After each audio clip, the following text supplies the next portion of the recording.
Assalamualaikum warahmatullahi wabarakatuh. Waalaikumsalam warahmatullahi wabarakatuh.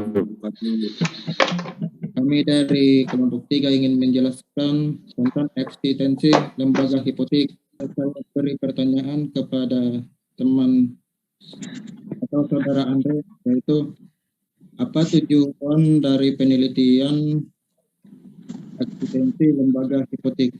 Dipersilakan, saudara Andre. Tujuan dari penelitian ini adalah untuk mengetahui bagaimana posisi lembaga pegadaian sebagai jaminan kebendaan setelah diundangkannya Undang-Undang Nomor 4 tentang hak tanggungan atas tanah dan benda-benda yang berhubungan dengan tanah, dan cara menagih mendaftarkan hipotek sebelum dan sesudah diundangkannya Undang-Undang Nomor 4 tahun 1956 tentang tanggungan atas hipotek tanah dengan objek terkait tanah. Ya, sekian, Man. Ya, baik, terima kasih. Akan dilanjutkan kedua, yaitu kepada saudara Pati. Yang ingin saya tanyakan, Indonesia adalah suatu negara yang pengaturan mengenai lembaga penjamin utang. Jadi pertanyaannya, lembaga penjamin utang benda tidak bergerak, hipotek, lembaga hipotek yang kredit verban. Silakan untuk saudara Pati, dipersilakan. Terima kasih. Adanya lembaga penjamin utang atas suatu benda tidak bergerak yang dimiliki bangsa Indonesia dapat dilihat dengan adanya suatu lembaga hipotek maupun kredit verban yang mana merupakan suatu lembaga penjamin utang yang memang sudah ada sejak zaman kolonial Belanda dahulu. Sering dengan berjalannya waktu, mulai dirasakannya bahwa ketentuan daripada lembaga hipotek dan kredit verban sudah dianggap tidak sesuai lagi dengan asas-asas hukum nasional. Saat ini, pendaftaran tanah di Indonesia sudah berjalan secara keseluruhan untuk menjamin kepastian hukum. Baik, terima kasih. Untuk saudara Nawal, yang ingin saya tanyakan kepada saudara, eksistensi daripada lembaga hak tanggungan dan kredit verban setelah berlakunya UUHT. Silakan untuk saudara Nawal. Eksistensi daripada lembaga hak tanggung dan kredit verban setelah berlakunya UUHT, lembaga hipotek adalah lembaga yang secara hukum tradisional diatur dalam KUH Perdata pada 1162 sampai dengan 1232 KUHP, yang dianggap sebagai warisan hukum Belanda yang mempengaruhi perkembangan legal di Indonesia dan disebut cikal bakal di Indonesia.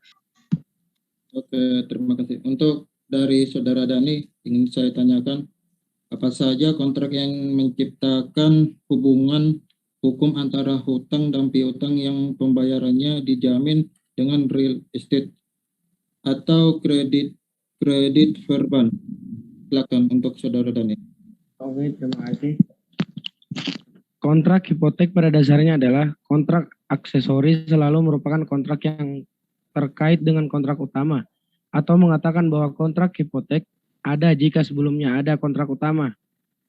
Kontrak yang menciptakan hubungan hukum antara hutang dan piutang yang pembayarannya dijamin dengan real estate. Kemudian, kredit verban adalah jaminan untuk tanah-tanah yang berbasis di Bersluit Statblad pada tahun 1908 nomor 542 seperti sebagaimana dimodifikasi oleh Statblad nomor 190. Kredit verban adalah dibentuk khusus untuk memenuhi kebutuhan Bumi Putra yang akan menjamin hutang lembaga kredit menggunakan hak tanah adat sebagai jaminan. Terima kasih. Untuk saudara Michael, yang saya ingin tanyakan, apa saja lembaga keamanan yang bertanggung jawab atas hak atas tanah dalam arti UPA? Silakan untuk Michael Sareza. Baik, terima kasih. Hak tanggungan adalah lembaga keamanan yang bertanggung jawab atas hak atas tanah dalam arti UUPA. Objek yang dapat dibebani oleh hak gadai sebagaimana dijelaskan dalam pasal 4 UUHT seperti hak milik, hak eksploitasi, dan hak pakai dalam harta tidak bergerak.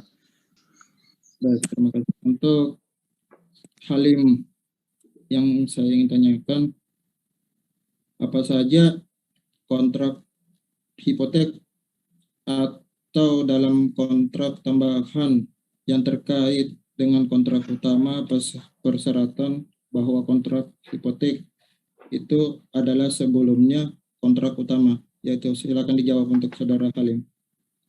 Kontrak hipotek pada dasarnya adalah kontrak tambahan, selalu merupakan kontrak yang terkait dengan kontrak utama atau persyaratan lain bahwa kontrak hipotek akan ada jika sebelumnya kontrak utama. Untuk Lana yang ditanyakan, lembaga penjamin tersebut bernama hak tanggungan yang tidak akan menggantikan lembaga penjamin, hipotek dan kredit perban. Jadi apa saja hal-hal yang mengenai selak-beluk hak tanggungan itu tersebut diatur tersendirinya dalam undang-undang. Ya, silakan untuk Lana.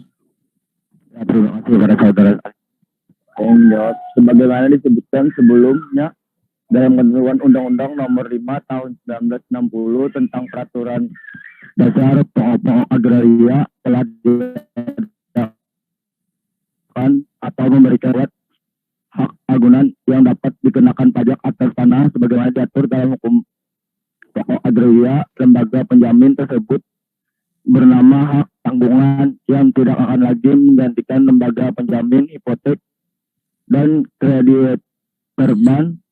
Hal-hal mengenai seluk-beluk hak tanggungan diatur tersendiri dalam undang-undang sesuai dengan ketentuan pasal 51 Undang-Undang Pokok Agraria. Dengan demikian sejak undang-undangkannya dan diundangkannya undang-undang.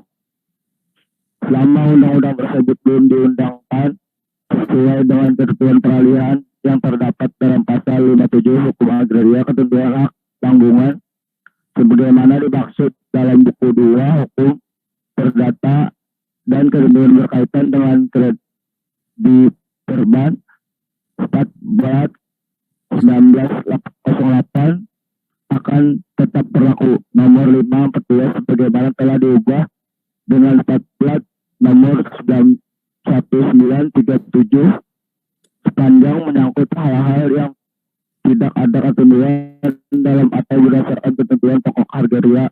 Dan demikian syarat hipotek dan kredit perban hanya dimaksudkan untuk berlaku sementara. Terima kasih. Baik, terima kasih. Ya, untuk pertanyaan berikutnya Hafiz atau Larik, yaitu yang mengenai ketentuan kredit perban seperti di State Blad tahun 1908 nomor 54. Apa saja yang mengenai di dalam isi tersebut? Silakan untuk Hafiz atau Larik. Terima kasih atas kesempatannya. Setelah diundangkan dan diumumkan hak tanggungan, ketentuan mengenai kredit perban seperti di Statut dan tahun 1908 nomor 542 seperti sebagaimana telah beberapa kali diubah, terakhir dengan Statut tahun 1937 nomor 90 dan ketentuan-ketentuan yang berkaitan dengan hipotek sebagaimana disebutkan dalam buku kedua sipil sejauh menyangkut pengenaan biaya tanggungan hak atas tanah dan yang terkait dengan tanah dinyatakan gugur. Oleh karena itu tidak diperlukan lagi. Sekian dari saya, terima kasih. Baik, terima kasih. Untuk Saudara Elvin, dari pertanyaan itu dari sebelum berlakunya Undang-Undang Hak Kewajiban Pengaturan tentang biaya hipotek dalam Kitab Undang-Undang Hukum Perdata, apa saja yang syarat ketentuan dalam Kitab Undang-Undang Hak Kewajiban tentang biaya hipotek? Silakan untuk Saudara Elvin. Baik, terima kasih. Untuk sesuai dengan ketentuan yang diatur dalam hukum pokok agraria dalam hal mengadakan hak tanggungan atas barang milik debitur, para pihak terlebih dahulu harus memperhatikan syarat-syarat yang ditentukan oleh peraturan perundang-undangan yang berlaku. Pasal 1171 Kitab Undang-Undang Hukum Perdata menetapkan bahwa hipotek hanya dapat dibuat dengan akta otentik. Baik, terima kasih. Ya, terima kasih. Untuk pertanyaan terakhir dari Pri Pratama, yaitu pengalihan hipotek harus didasarkan pada kontrak jaminan hipotek yang dibuat antara debitur atau agennya dengan kreditur. Penandatangan perjanjian penjamin harus di hadapan pejabat tertentu agar akta yang diterbitkan menjadi otentik. Yang jadi pertanyaannya, apa saja ketentuan pasal 1178 ayat Kitab Undang-Undang tersebut. Silakan untuk Saudara Pri Pratama Setia. Baik, terima kasih atas kesempatannya. Sesuai dengan ketentuan pasal 1178 ayat 1 KUH Perdata, dalam akta hipotek itu dilarang untuk diperjanjikan secara serta-merta kreditur dalam kurung pemegang hipotek ya menjadi pemilik benda yang menjadi objek jaminan hipotek karena debitur pemberi hipotek cedera janji. Apabila hal ini diperjanjikan, klausal yang demikian dianggap tidak pernah ada atau batal demi hukum, itu disebut verbal binding. Atau ketentuan ini juga dimaksudkan dalam rangka memberikan perlindungan hukum bagi debitur, yaitu pemberi hipotek ya. Gunakan melindungi kepentingan debitur dan pemberi hipotek lainnya, terutama bila nilai kebendaan yang menjadi objek hipotek. Seandainya misalkan pemegang hipotek ini berminat untuk memiliki benda yang menjadi objek jaminan hipotek yang bersangkutan, maka pemegang hipotek dapat membelinya asalkan itu dilakukan melalui pelelangan umum sesuai dengan ketentuan persyaratan dan prosedur yang berlaku.